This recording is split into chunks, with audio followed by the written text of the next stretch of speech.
নমস্কার শ্রোতা বন্ধুরা, সন্ধ্যায় গল্পের আসর ইউটিউব চ্যানেলে তোমাদের সবাইকে স্বাগত।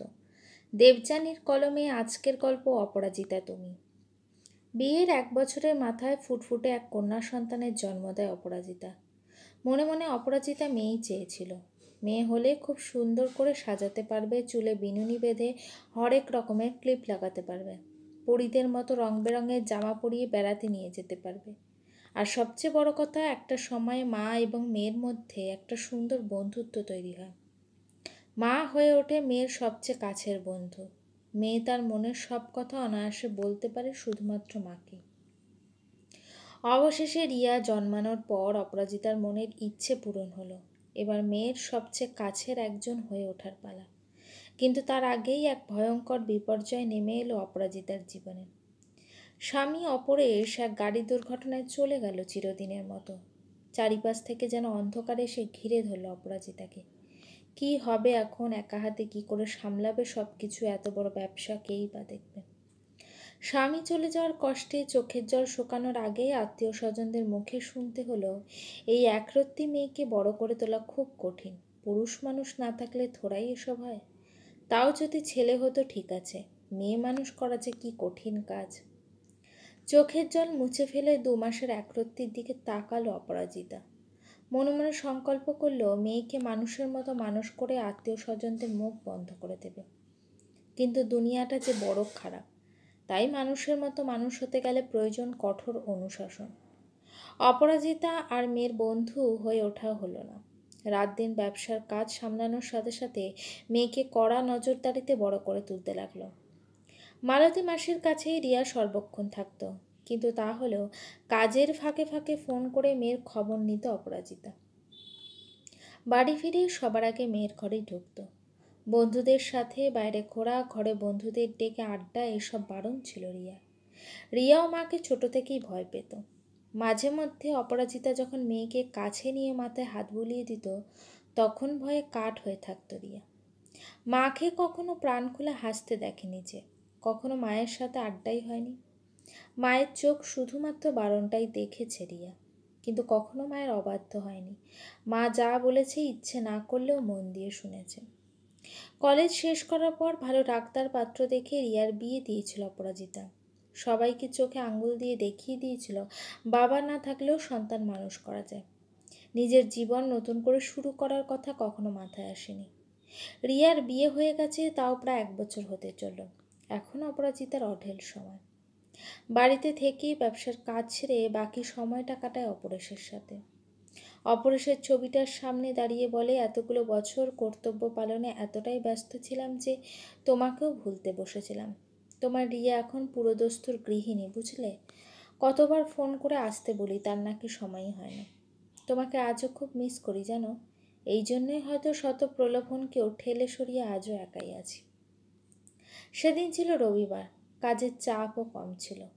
রিয়ার ঘরটা নিজের হাতে গোছানোর জন্য ঘরে ঢুকল অপরাজিতা। অনেকদিন ঘরটা ব্যবহার হয়নি বলে ধুলোও জমেছে ভালোই। রিয়ার পছন্দের টেডিগুলোকে ধুলো ঝেড়ে গুছিয়ে রাখছিল অপরাজিতা। মালতী এসে বলল, বৌদি তোমার তো আবার ধুলো কাটলে কাশি হয়, আমার দাও, আমি করে দিচ্ছি। অপরাজিতা হেসে বলল, আমার কিচ্ছু হবে না, তুই বরং আমার জন্য 1 কাপ চা করে নিয়ে। মালতী চা করতে চলে গেল। রিয়ার আলমারি পরিষ্কার করতে গিয়ে একটা লাল রঙের ডায়েরি খুঁজে পেল অপরাজিতা। ডায়েরিতে লেখা ছিল, আজ শাগনিককে প্রথম দেখলাম কলেজে। প্রথম দেখাতেই মনে হয়েছিল এতগুলো দিন ধরে ওর জন্যই আমি অপেক্ষা করছিলাম। শাগনিকও আর চোখে দেখছিল আমায়। প্রেম কি সেটা আজই প্রথম বুঝলাম। প্রথম পাতাটা পড়ে চুপ করে বসেছিল অপরাজিতা। রিয়া তাহলে অন্য কাউকে ভালোবাসত, কিন্তু কখনো তো বলেনি সে কথা। শেষটুকু জানার জন্য আবার ডায়েরি খুলে অপরাজিতা। লেখা ছিল, আর শাগনিক আমায় স্পর্শ করলো। এখনও ওর শরীরের গন্ধ আমার মধ্যে লেপ্টে আছে। আমাদের দুজনের ঠোঁট আজ পরস্পরকে ছুঁয়েছিল, কিন্তু না, এর বেশি আর কিছুই নয়। মায়ের মাথা নিচু হবে এমন কোনো কাজ কখনোই করব না আমি। ভেবেছিলাম আজই বাড়ি গিয়ে মাকে বলবো শাগনিকের কথা, কিন্তু পারলাম কই। মা তো আমি বলার আগেই আমায় জানিয়ে দিল আদিত্যকে আমার হবু বর হিসাবে নির্বাচন করেছে। সেদিন সারা রাত কেঁদেছিলাম নিজের স্বপ্ন ভঙ্গের কষ্টে, তাও মুখ ফুটে মাকে কিছু বলতে পারিনি। বড্ড ভয় পাই যে। মনের কথা বলবো কি করে। শাগনিক বলল, চলো পালিয়ে যাই, বিয়ের পর দেখবে সব ঠিক হয়ে গেছে। আমি বললাম, পারবো না গো, মায়ের অপমান হবে যে, তার থেকে নিজেকে কষ্ট দিই বরং। অনেকেই তো ভালো না বেশি জীবন কাটিয়ে দেয়। শুধুমাত্র ভালো থাকার অভিনয় করে আমিও না হয় তাদের দলেই নাম লেখাবো। কখনো মায়ের সিদ্ধান্তের বিরুদ্ধে কথা বলতে শিখিনি যে। আদিত্যর সাথে দেখা হলো আজ, কথা বলে বুঝলাম আমার মনের মতো একেবারেই নয়, কেমন যেন কাঠখোট্টা ধরনের। কিন্তু যেমনই হোক বাকি জীবনটা এই না ভালো লাগাকে সাথে নিয়েই কাটাতে হবে। ব্যাস, ডায়েরির শেষ পাতা এটাই। 5 মিনিট হতভম্বের মতো চেয়ারে বসেছিল অপরাজিতা। মালতী চা নিয়ে ঢুকতেই মালতীকে জিজ্ঞেস করলো, মাম্মাম তো তোর খুব ন্যাওটা ছিল, কখনো তোকে কিছু বলেনি ওর মনের কথা? মালতী মাথা চুলকে বলল, না তো বৌদি, তবে বিয়ে ঠিক হয়ে যাওয়ার পর খুব কান্না করতো, কিন্তু সে তো সব মেয়েরাই করে। নাও তুমি চা খেয়ে নাও। চায়ের কাপ মালতীর হাতে ধরিয়ে অপরাজিতা বলে, এটা তুই খা, আমায় বেরোতে হবে। এই বলে গাড়ি নিয়ে সোজা রিয়ার বাড়ি ছুটল। রিয়ার বাড়িতে তখন হুলস্থুল অবস্থা। আদিত্য চেম্বারে যাবে বলে রেডি হচ্ছে, রান্নার মাসে কি একটা পদ রাঁধতে গিয়ে দেখে গ্যাস শেষ, সিলিন্ডার টানাটানি চলছে। তখন অপরাজিতাকে দেখে রিয়া ছুটে এসে বলল, মা তুমি একটু বসো, আদিত্য এক্ষুনি বেরিয়ে যাবে, তারপর কথা বলছি। মেয়েটাকে ঘেমে নিয়ে কাজ করতে দেখে চোখে জল এলো অপরাজিতার। কত কষ্ট বুকে চেপে সংসার করছে মেয়েটা। কেন কোনোদিনও মেয়েটার মনের খবর জানতে চাইলাম না।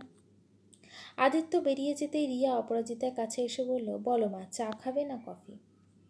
অপরাজিতা মেয়ের হাত ধরে বলল, কিছু খাবো না আমি, তুই জামা কাপড় গুছিয়ে নিয়ে চল আমার সঙ্গে। আমার সাথে থাকবি তুই, এই অপছন্দের সংসার তোর করতে হবে না। রিয়া অবাক হয়ে বলল, এসব কি বলছো তুমি? নিজের সংসার ছেড়ে কোথায় যাব আমি? আর আদিত্যকেই বা দেখবে কে? অপরাজিতা বলে, আমি জানি মাম্মা, আদিত্য তোর পছন্দের পাত্র ছিল না। তুই শাগনিককে ভালোবাসতিস, কিন্তু তা সত্ত্বেও শুধুমাত্র আমার মান রাখবি বলে নিজের ভালোবাসা জলাঞ্জলি দিয়েছিস। আর আমি তোর বাবা চলে যাওয়ার পর তোর নিরাপত্তার কথা ভেবে তোকে শাসনের ঘেরাটোপে বড় করেছি। কখনো তোর মনের খবর জানতে চাইনি, কখনো তোর বন্ধু হয়ে উঠতে পারিনি। কিন্তু এখন মা হতে কোনোদিনও চাইনি। আমি, বিশ্বাস কর, তোর সাথে কাটানো মুহূর্তগুলো নিয়ে অনেক স্বপ্ন দেখেছিলাম। কোথা দিয়ে যে কি হয়ে গেল, আমাকে ক্ষমা করে দিস মা। তবে আমি কথা দিচ্ছি, শাগনিক যদি আজও তোর অপেক্ষায় থাকে, আমি দাঁড়িয়ে থেকে তোদের বিয়ে দেবো। তুই চল আমার সাথে। রিয়া অবাক হয়ে মায়ের কথাগুলো শুনছিল। মাকে এরকম আগে কখনো দেখেনি রিয়া। আজ মাকে দেখে একটু ভয় লাগছিল না রিয়ার। মায়ের কথা শেষ হওয়ার পর রিয়া বলল, তুমি আমার লাল ডায়েরিটা পড়েছো তাই না মা? এটা ঠিক, আদিত্যর সাথে প্রথমে কথা বলে আমার ওকে একেবারেই ভালো লাগেনি, কিন্তু একসাথে থাকতে গিয়ে বুঝলাম মানুষটা সবার থেকে আলাদা। বাইরে যতটা কঠিন, ভেতরটা ঠিক ততটাই নরম। কবে যে ওকে ভালোবেসে ফেলেছি তা নিজেই জানি না। তাই ওকে ছেড়ে থাকার কথা এখন আর ভাবতেই পারি না। আর শাগনিক, ওকে আমি চিনতে ভুল করেছিলাম। আমার আগে ও পরে বহু মেয়েকে ও ঠকিয়েছে। বিয়ের পর আমি সবটা জানতে পারি। ওর সাথে পালিয়ে গেলে হয়তো আমার জীবনটাই নষ্ট হয়ে যেত। আমি আদিত্যর সাথে খুব ভালো আছি মা। তুমি শাসন করতে গিয়েও অজান্তে আমার ভালোই করেছো।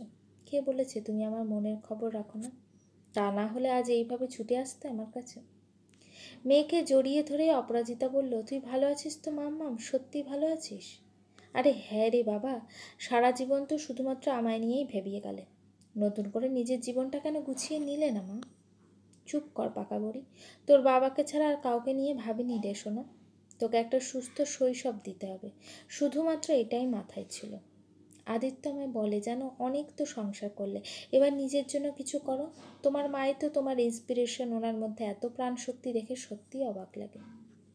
ঠিকই তো বলেছে আদিত্য, তুই চাকরি করতে চাসনি বলে আমি তোকে জোর করিনি।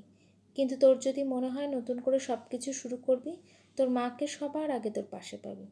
কিন্তু তুই যদি আদিত্যর সাথে ভালো না থাকতিস তাহলে আমি সত্যিই হেরে যেতাম। রিয়া আমাকে জড়িয়ে ধরে বলল, মায়েদের শাসনের আড়ালেও যে ভালোবাসাই লুকিয়ে থাকে। তোমাকে ভয় পেতাম ঠিকই, কিন্তু তার সাথে তোমাকে যে ভালোবাসতাম সবচেয়ে বেশি। তোমার শাসন ছিল বলেই হয়তো সঙ্গদোষে বকে যায়নি। আমি তোমার মতো হতে চাই মা। তুমি তো কখনো হারতেই পারো না মা, তুমি যে অপরাজিতা। অপরাজিতার বুক জুড়ে তখন শুধুই রিয়া। এখন আর বুকটা ফাঁকা লাগছে না অন্য দিনের মতো। গল্পটি কেমন লাগলো অবশ্যই আমাকে কমেন্ট করে জানিও। আর আমার চ্যানেলে গল্পগুলি যদি তোমাদের ভালো লেগে থাকে, চ্যানেলটিকে সাবস্ক্রাইব করে পাশে থেকো।